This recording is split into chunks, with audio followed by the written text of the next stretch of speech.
1592년 임진년 4월 1일 허림. 새벽에 망굴례를 행했다. 공무를 본 뒤에 활 15순을 쏘았다. 별조방을 점검했다. 2일 말금. 식사 후에 몸이 몹시 불편하더니 점점 더 아파졌다. 온종일 밤새도록 신음했다. 3일 말금. 기운이 어지럽고 밤새도록 고통스러웠다. 4일 말금. 아침에 비로소 통증이 조금 가라앉는 것 같았다. 5일 맑았다가 늦게 비가 조금 내렸다. 동문에 나가 공무를 보았다. 6일 말금. 진해루로 나가 공무를 본 뒤에 군관들을 시켜 활을 쏘게 했다. 아우 여피를 배웅했다. 7일 나라 제삿날이라 공무를 보지 않았다. 10시경에 비변사에서 비밀 공문이 왔는데 영남 관찰사 김수와 우병사의 장계에 의한 공문이었다. 8일 허리대 비는 오지 않았다. 아침에 어머니께 보낼 물건을 쌌다. 늦게 여필이 떠나갔다. 홀로 객창 아래에 앉았으니 온갖 생각이 들었다. 9일 아침에 흐렸다가 늦게 갬. 동원에 나가 공무를 보았다. 방응원이 입대에 대한 공문서를 작성해 보냈다. 군관들이 활을 쏘았다. 광양 현감 의영담이 수색 검토에 대한 일로 배를 타고 왔다가 어두워서 돌아갔다. 10일 말금. 식사를 한 뒤에 동원에 나가 공무를 보았다. 활 10순을 쏘았다. 11일 아침에 흐리더니 늦게 갬. 공무를 본 뒤에 활을 쏘았다. 순찰사 이광의 편지와 별록을 순찰사의 군관 남한이 가져왔다. 비로소 배도처를 만들었다. 12일 말금. 식사 후에 배를 타고 거북함의 지자포와 현자포를 쏘았다. 순찰사의 군관 남한이 살펴보고 갔다. 정오에 동원으로 옮겨 앉아 활 10순을 쏘았다. 관청으로 올라갈 때 노대석을 보았다. 13일 말금. 동원에 나가 공무를 본 뒤에 활 15순을 쏘았다. 14일 말금. 동원에 나가 공무를 본 뒤에 활 10순을 쏘았다. 15일 말금. 나라 제삿날이라 공무를 보지 않았다.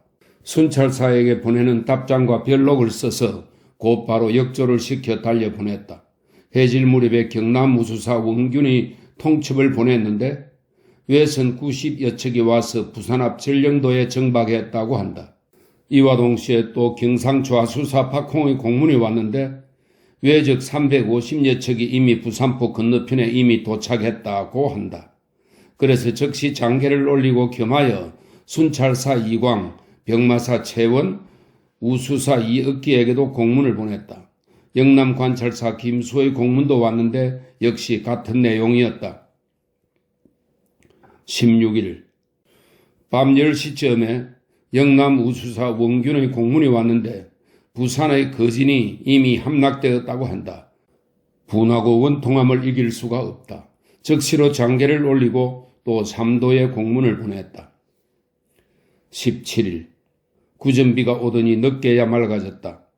영남 우병마사 김성일이 공문을 보냈는데 외적이 부산을 함락시킨 뒤에 그대로 머물면서 물러가지 않는다고 했다. 늦게 활 50순을 쏘았다. 그대로 번을 서는 수군과 새로 번을 드는 수군이 잇따라 방비치러 왔다. 18일 아침에 흐렸다. 이른 아침에 동원에 나가 공무를 보았다. 순찰사의 공문이 왔는데 발포 군관은 이미 파직되었으니 임시 장수를 정하여 보내라고 하였다. 그래서 군관 나대용을 이날로 바로 정하여 보냈다.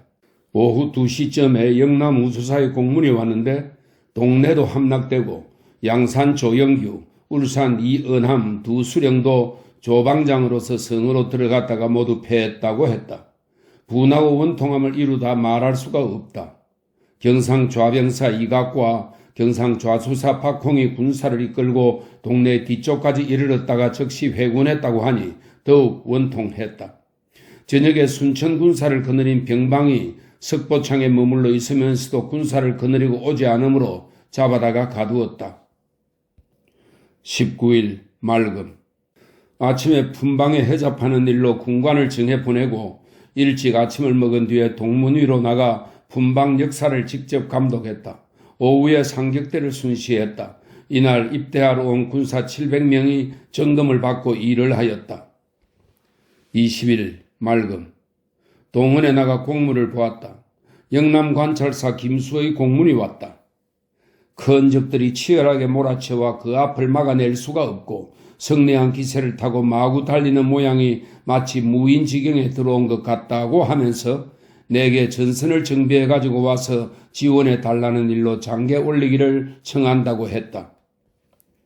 21일 맑음. 성위에 군사를 늘어 세우는 일로 관역터에 앉아서 명령을 내렸다.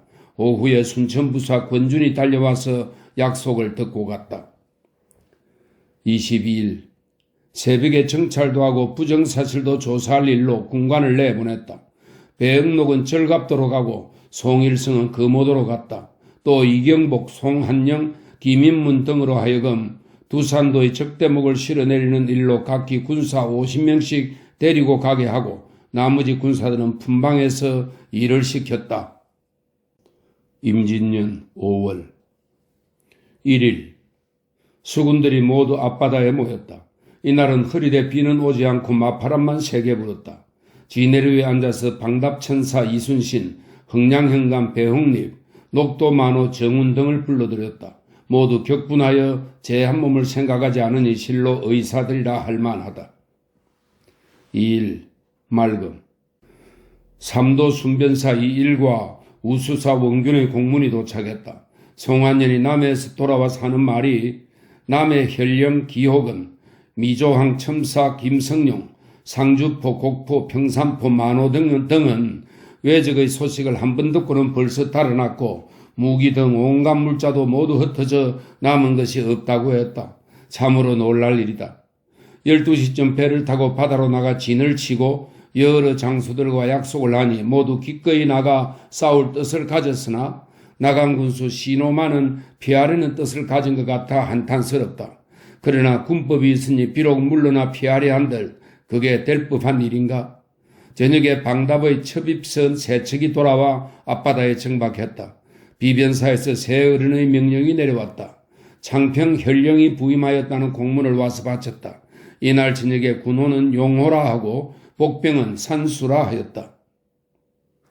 3일 가랑비가 아침 내내 내렸다. 경상 우수사의 답장이 새벽에 왔다.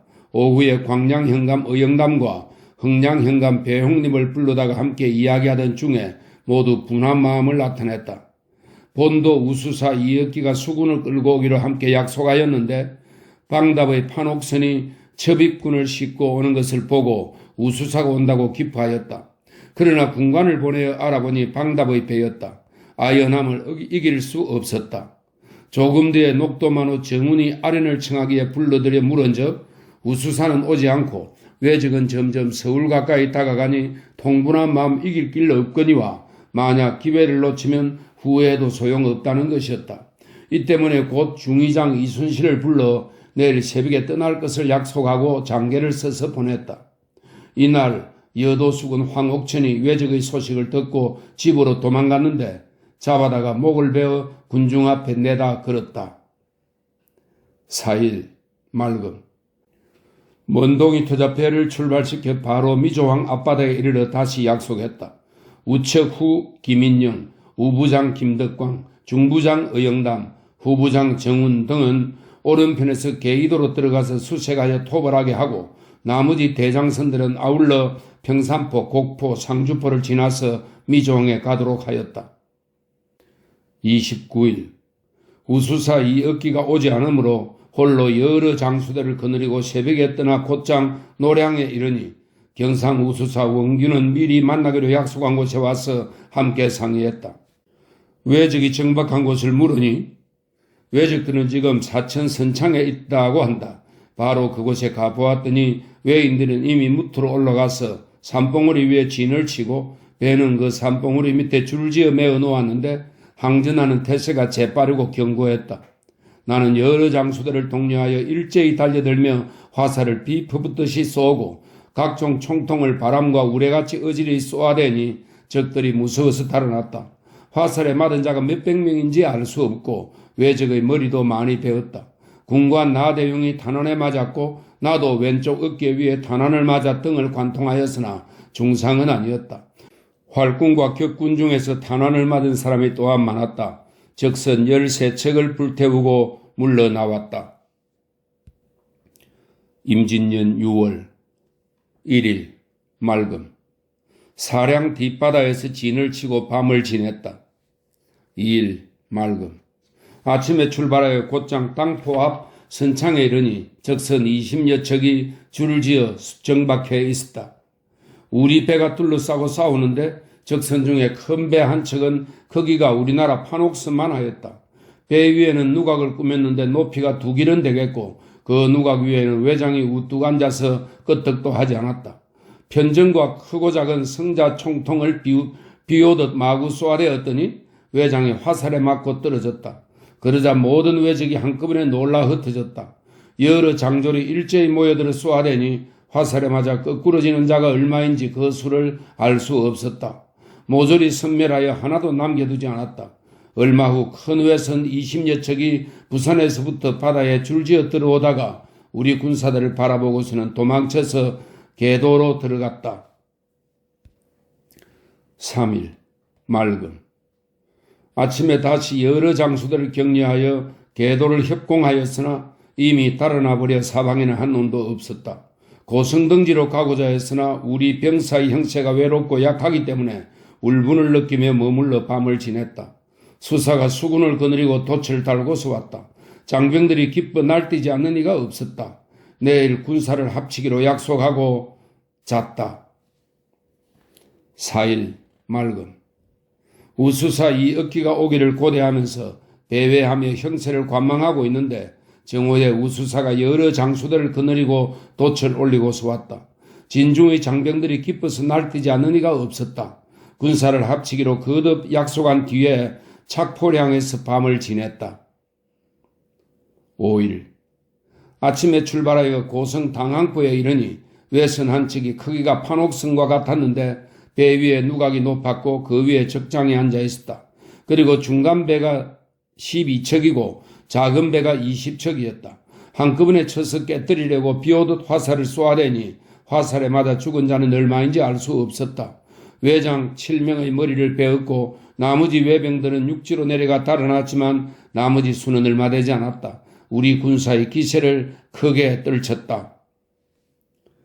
6일 맑음. 적선의 동정을 살피며 거기서 그대로 잤다. 7일 맑음.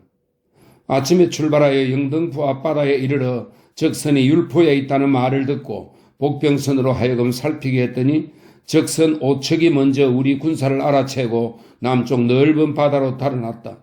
우리 여러 배들이 일제히 추격하여 사도 첨사 기무안이 한 척을 통째로 잡고 우후도 한 척을 통째로 잡고 녹도만호 정운도 한 척을 통째로 잡았다. 모두 외적의 머리가 36급이었다. 8일 맑음. 우수사 이 억기와 함께 의논하면서 바다에 머물렀다. 9일 맑음.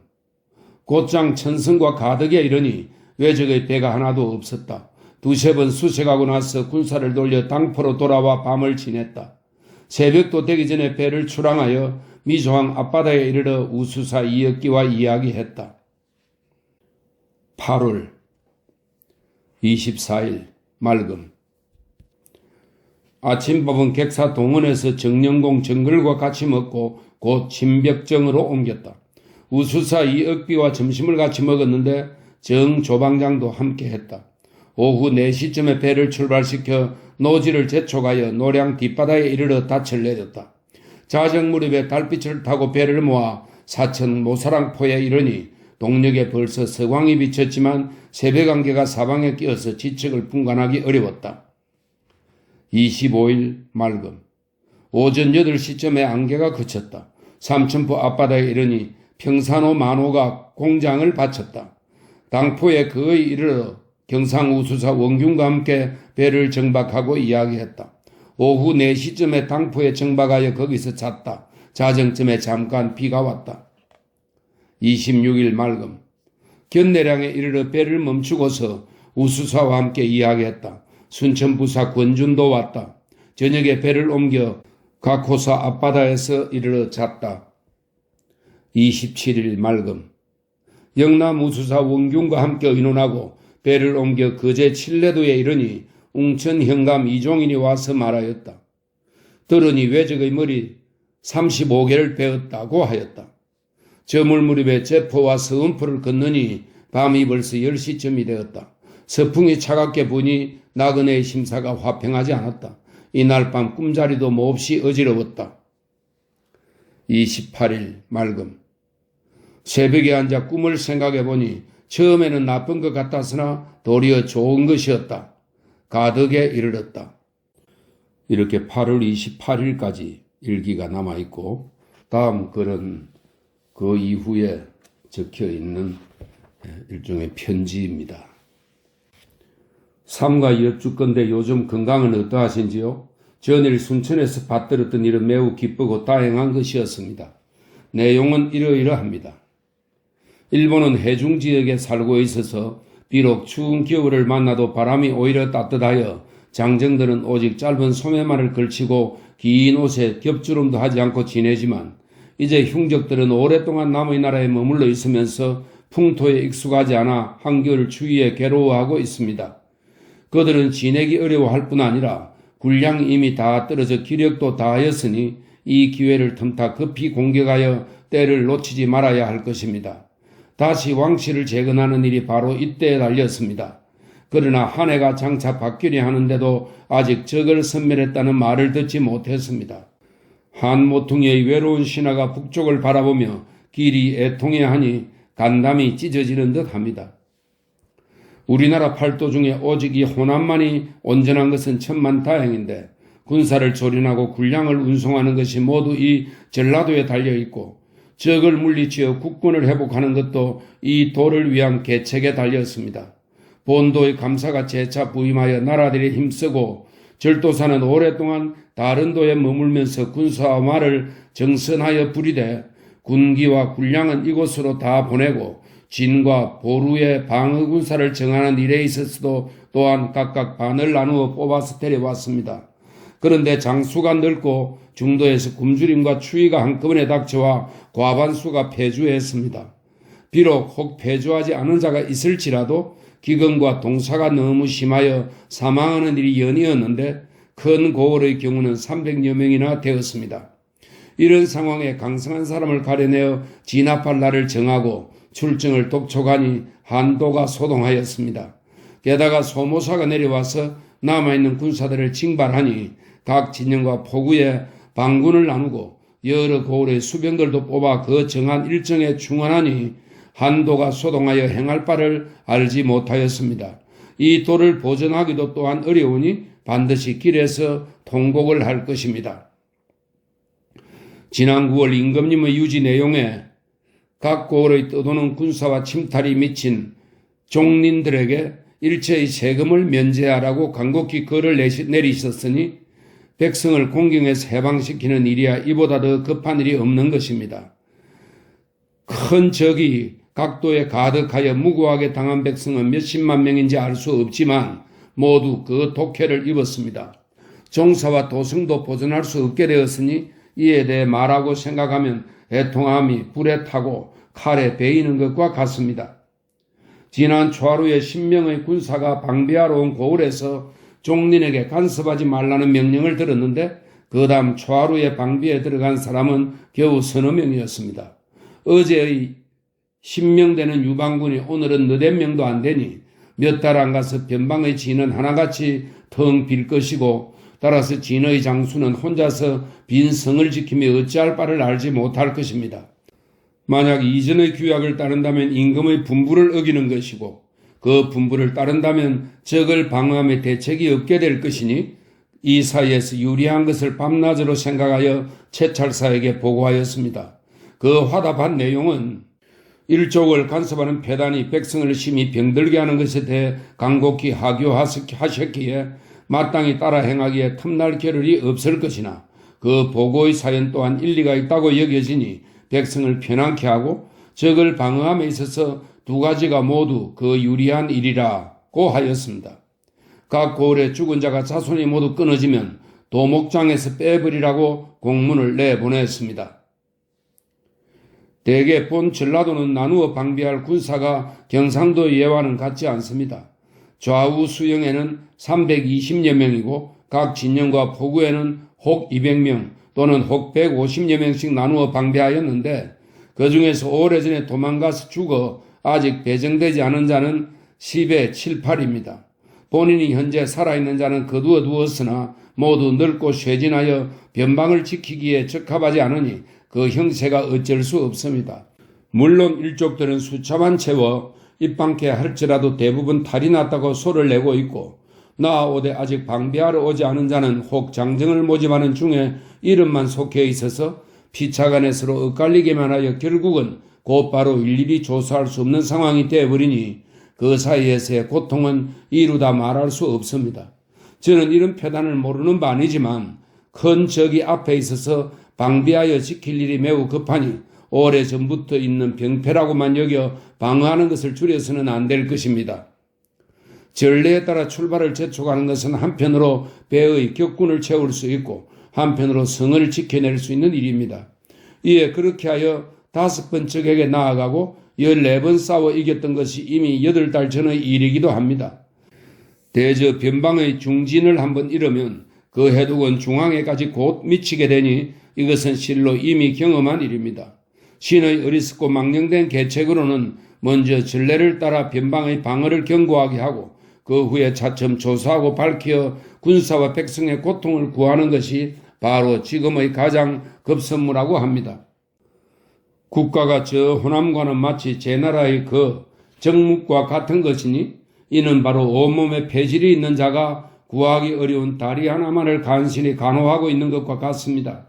그러나 많은 군사와 말들이 이곳 호남을 휩쓸고 갔습니다.